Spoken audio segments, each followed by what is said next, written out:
Welcome back to LBB.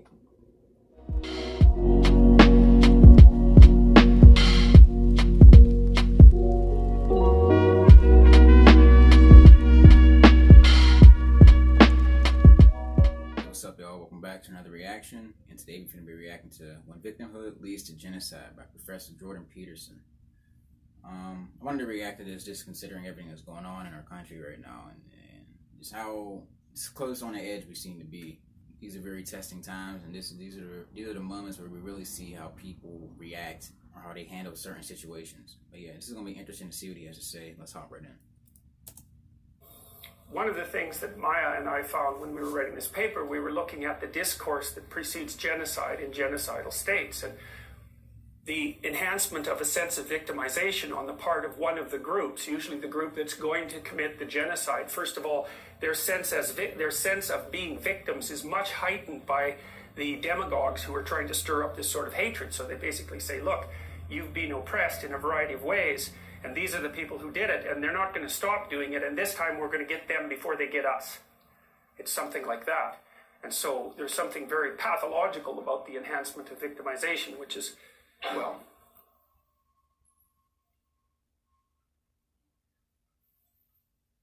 see, that the problem as far as I'm concerned with it is it's not thought through very well, because there's a point that's being made, and the point is that people have been oppressed and they suffer, and that's true, that point, but then the proper framework from within which to interpret that, I believe, is that that's characteristic of life.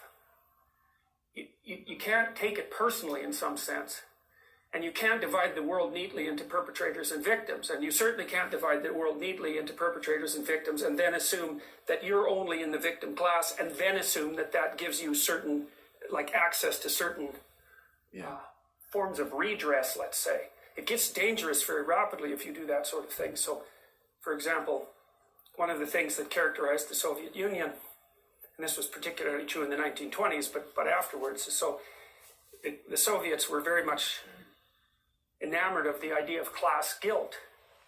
So, for example, although it was only about 40 years previously that the serfs had been emancipated, they weren't much more than slaves, right? And so that was the bulk of the Russian population.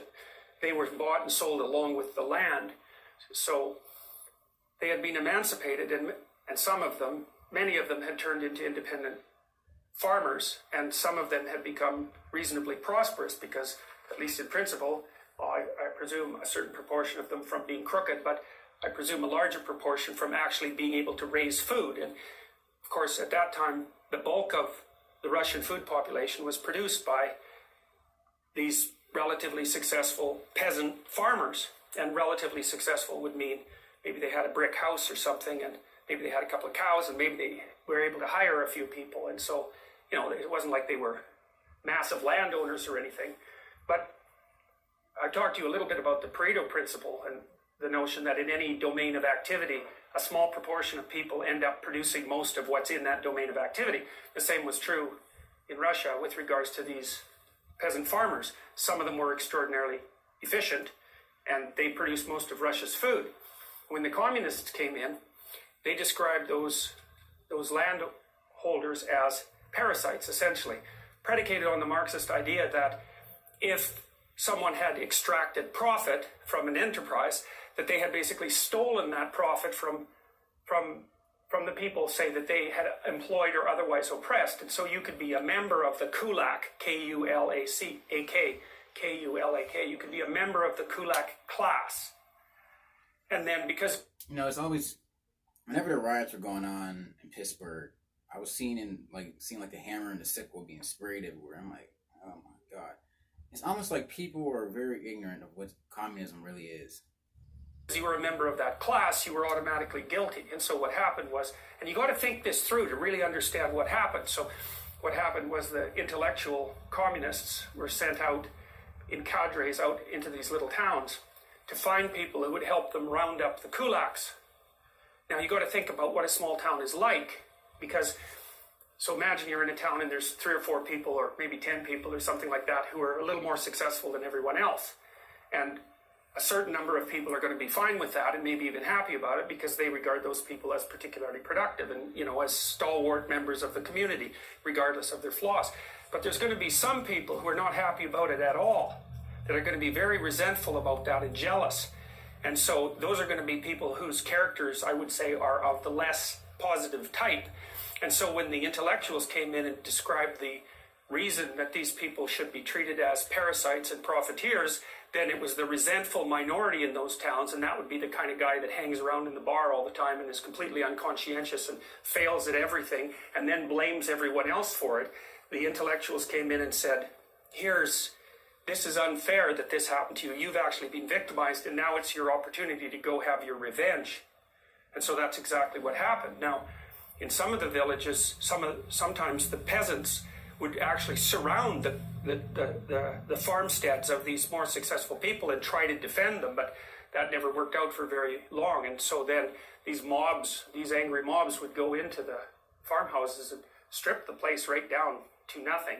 And they packed these people up and sent them on trains with no food out to Siberia where there was no place to live. And so that they were packed into houses, you know, maybe they had a square meter each to live in, and all the children died of typhoid, and many of them froze to death. Many people died. Millions of people died as a consequence of the Dekulakization, at least as a consequence of its total effect. So what happened then was that there wasn't any food produced. And so then 6 million Ukrainians starved to death in the 1920s, which is something you never hear about, right? You never hear about that. Why do you never hear about that? That's a question worth asking. You know, it was an absolute catastrophe. So these people were starving right to the point of cannibalism, right? I mean, it was ugly as anything you could possibly imagine. If you were a mother and so you're supposed to hand all your grain into the central committee, mostly for distribution into the cities. You didn't get to keep any for yourself. And so maybe then afterwards, if you were a mother, you'd go out in the fields that had already been harvested, and you'd pick up individual grains of wheat. And if you didn't turn those in, that was death for you. So that's how far it was pushed. So that's a little story about how the idea of victimization and perpetration can get out of hand extraordinarily rapidly. And yeah, like you said, he used that as a scapegoat to get rid of these specific people, these productive people in society, which there are more productive people in societies. It's just the way it works. There's some people who are not willing to put in the work to get themselves above. And communists feel like those people who tend to be more productive are taking away or stealing from the lower people who aren't that productive. Like, for some reason, it's their fault that you're not able to get to be where they are. They're doing something to stop you from being able to reach that level. So every people are spraying the sickles and shit everywhere. I don't know what's wrong with you, but yeah, Jordan Peterson. I enjoy these videos. I'm definitely gonna do a lot more of these. Let me know if you want to see more down in the comments below.